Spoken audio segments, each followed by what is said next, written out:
Hello, teachers. Welcome back to episode 3 of Strongman. And I am here again with my friend Kenneth C. Davis, who is the author of Strongman, The Rise of Five Dictators and the Fall of Democracy. And in this series, we are teaching and talking about democracy and the ways that it can be threatened. And in this episode, we are going to be talking about Joseph Stalin.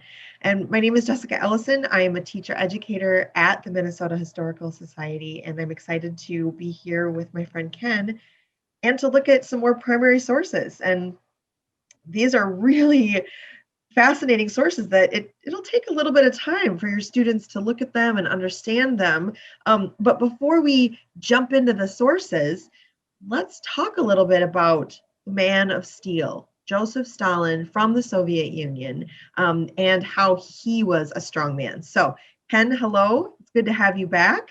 It is always a pleasure to be with you, Jessica. Thank you. And we were talking, I should say, offline about how difficult these stories are to tell. And they are difficult. This is very, very unpleasant history. But I feel that it's never been more important to understand that this is history and that we certainly should learn from the lessons of this past and how brutal history sometimes is. And nowhere is it more true than in talking about the stories of these strongmen. And certainly Joseph Stalin is among the most murderous people in history. And I think that's a really interesting point to make for a lot of people who see the image of the Yalta Conference and they see Stalin sitting next to Winston Churchill and Franklin Delano Roosevelt as one of the big three. And so, how do we reconcile that image with the reality of Stalin being a murderous dictator? It's a very, very important idea. Certainly for a long time, Joseph Stalin was seen as an ally. He was one of the people who was responsible for bringing back about the downfall of Nazi Germany. What that did was really obscure his violent, murderous regime long before World War II even started. Just a brief explanation that Joseph Stalin came to power in Russia, later created the Soviet Union out of the group of states that he eventually took over as part of the Russian Revolution, which happened in 1912 to 1917, again, while World War I was going on. So we come back to the importance, the central importance of World War I in shaping European history in the 20th century, shaping American history in the 20th century. Stalin eventually comes to power ruthlessly by eliminating his opposition, anyone who threatens his power. He did this by violent purges, another technique of the strong man. You eliminate the opposition either with legal means or just outright violent means. All of these men do those things. Stalin, by the way, the name Stalin is a name he created for himself, and it literally does mean man of steel. And what part of that was that he was a man of steel because he was so strong and powerful, but he also wanted to build Russia's industrial capacity. Russia was this struggling 19th century feudal country where most people were peasants who lived off the land in a very, very difficult way. He wanted to make Russia a world dominant nation that would be an industrial leader on the level of the United States or a Great Britain by increasing the ability to make steel, for instance. So the growth of Stalin era factories to make steel, to make armaments. He certainly was a strong man in the sense that he had the military completely devoted to him. So these are, again, the aspects of the strong man's ability to take over the country and bend it to his will. In doing that, Stalin also had gone into places like Ukraine, a country we've heard a lot more about recently. He took over Ukraine and basically starved millions of people to death long before World War II started. So again, this is a man of murderous power. But then he becomes allied with the United States. He becomes allied with the United States because Hitler chose to attack the Soviet Union, to attack Russia when he wanted to move into Eastern Europe. And this brought the United States and Great Britain and the Soviet Union into the alliance that ultimately destroys Hitler. And that's why for a long time, Stalin was treated somewhat gently, I suppose you could say, in the Western press and by the Western powers. His nickname was Uncle Joe, and there was this sort of kindly exterior that he exuded. But there's no question that he was, with certainty, one of the most deadly and murderous dictators in history, not only killing people in other countries, but taking Russians and other people in the Soviet republics and putting them into the Gulag, as it was called, concentration or work camps where millions eventually die. So you're talking about someone who is willing to kill not only outsiders, which we have seen certainly with Hitler, but also significantly his own people. And I'm trying to understand how that was a strategy that Stalin was able to embrace as he was trying to move forward. Well, one of the most instructive writers in history on Stalin is a man named George Orwell. And of course, we know him as the author of 1984, in which he said the real point of power is power. And whereas Hitler had an ideology, I suppose, eventually he's really about cementing his power. Stalin was certainly a communist. He believed in the communist ideal, creating a workers' paradise, workers of the world unite. But it became very clear very early on that he was only interested in accruing more power for himself and building the Soviet Union into a military power that was on par with the United States and Great Britain before World War II. So in pursuit of power, these men are willing to do anything. And by that, I mean literally, they will do anything. And anyone who is perceived as an enemy of the people is subject to imprisonment or death. All of these men create secret police forces. Hitler's was called the Gestapo. The Soviets had the KGB. And these are the men who would come in the middle of the night and knock on the door and take you away, and nobody asked any questions afterwards, and you were disappeared, and there were no courts, or the courts were simply kangaroo courts in which the judges said what they were told to say. So this is another aspect of how these strong men are able to cement their complete hold over these countries. I mentioned 1984, of course, but perhaps even more instructive for understanding Stalin is the great little book called Animal Farm, which George Orwell wrote during World War II. And it was seen at the time as a clear attack on Stalin. The pigs in the barnyard in Animal Farm, Napoleon, the one pig, is clearly Stalin. And the other pig who's thrown out is another character named Trotsky, who is eventually assassinated by Stalin.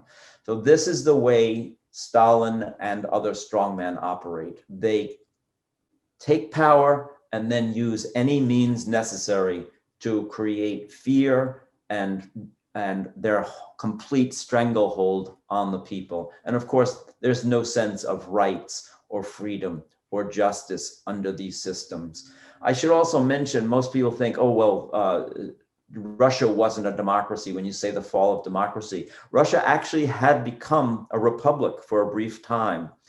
So it was a newborn democratic republic that never really had a chance to succeed and grow. But it was another case where a democracy was killed by a dictator.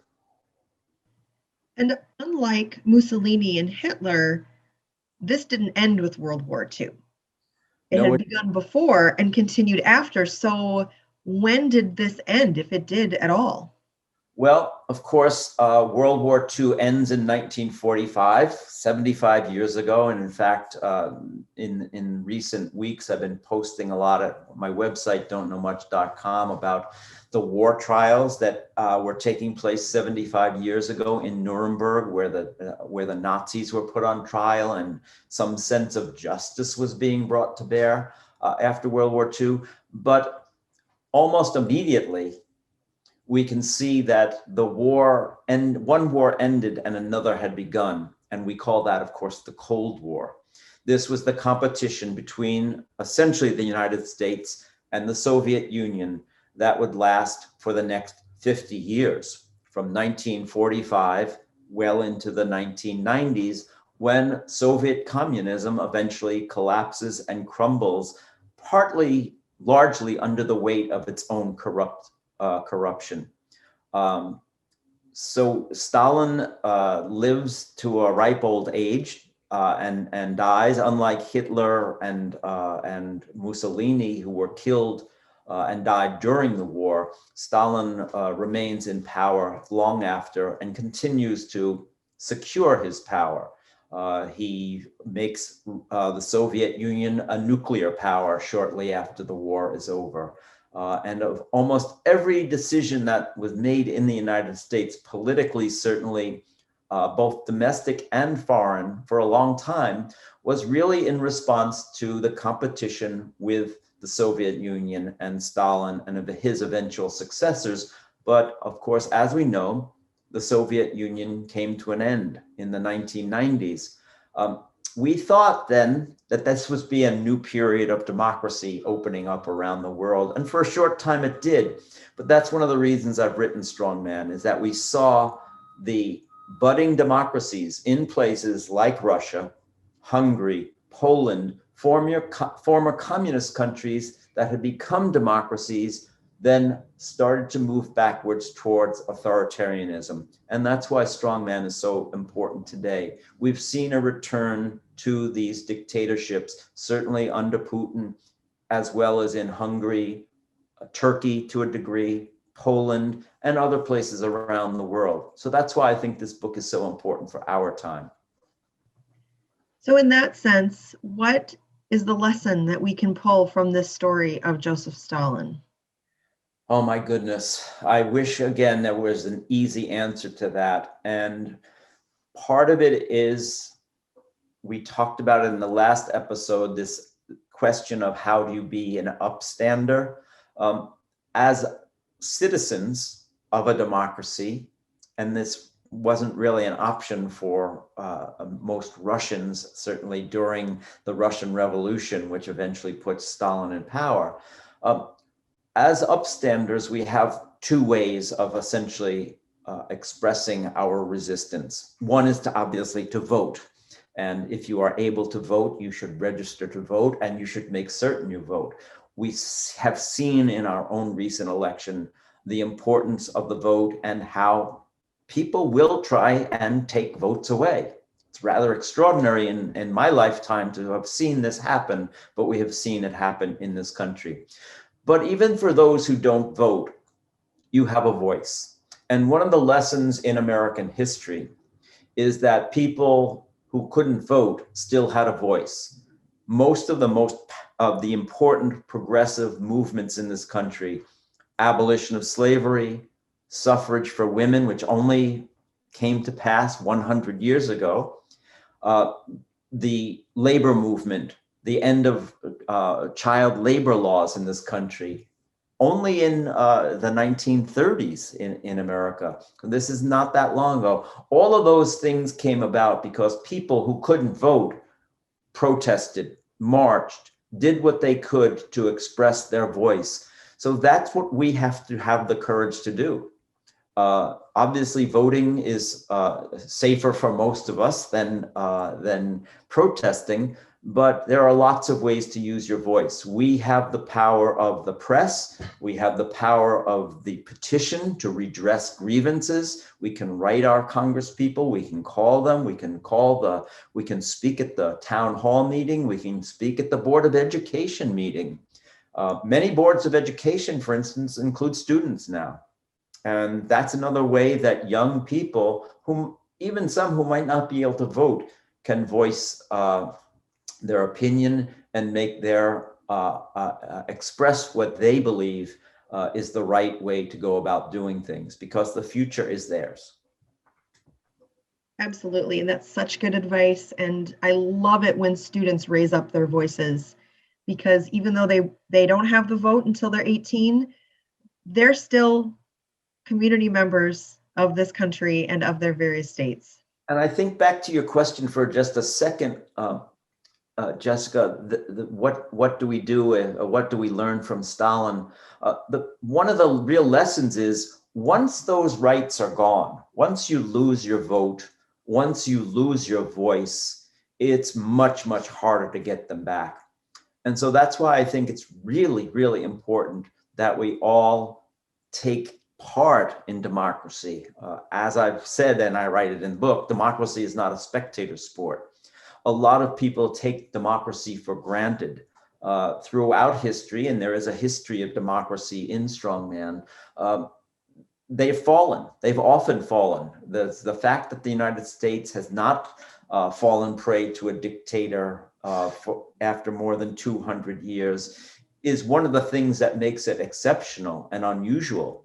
The founders of the country knew that democracy could be fragile and that a strong man could come along and replace democracy. And that's often happened throughout history. So if we think it's worth keeping, if we think that having a voice in our government is the way we should go, we have to stand up for it and fight for it sometimes, both with our votes and with our voices. Absolutely. And one of the most important skills that students can develop is the critical analysis of information. As we've talked in these episodes about propaganda and the ways that they shape the narrative, students really need to learn how to analyze. And so we can use primary sources to help students develop those skills. So I'm going to share my screen again, and we're going to take a look at some Stalin era primary sources and this idea of what the government or the leader is trying to project, and then what the realities are. And so if students can begin to kind of pick apart the sources that come from the government and then look at what else is happening at the time, those are really important skills. And so the propaganda poster that you see on the right is immediately post World War II, and it shows bright colors and flowers and a soldier, and it's the text on there says something to the effect of, the soldier won the war and has brought springtime to Russia. And it's really hopeful, this idea that Russia's going into this really wonderful time. But then if you look at the image on the left, this is taken in 1946 at a gulag, and this is the children's barracks at a gulag. And so when we think about this image of hopeful Russia, and then at the exact same time, there are children working at gulags in these work camps and suffering and dying, those are two different realities. And so this is an opportunity to have students really dive in and pull apart the different things that they see in these images. This is also a good opportunity to talk to students about, well, even if we can't read the text, unless you've got students who read Russian, which is awesome, we can still get the idea of this propaganda, and it's really valuable. Thank you so much again for joining us. If you'd like more resources, you can visit this bit.ly at bit.ly/S Strongman 2020 for more resources. And as always, if you have any questions, please feel free to reach out to me at jessica.ellison@mnhs.org. So Thanks so much for joining us, and we will see you next time.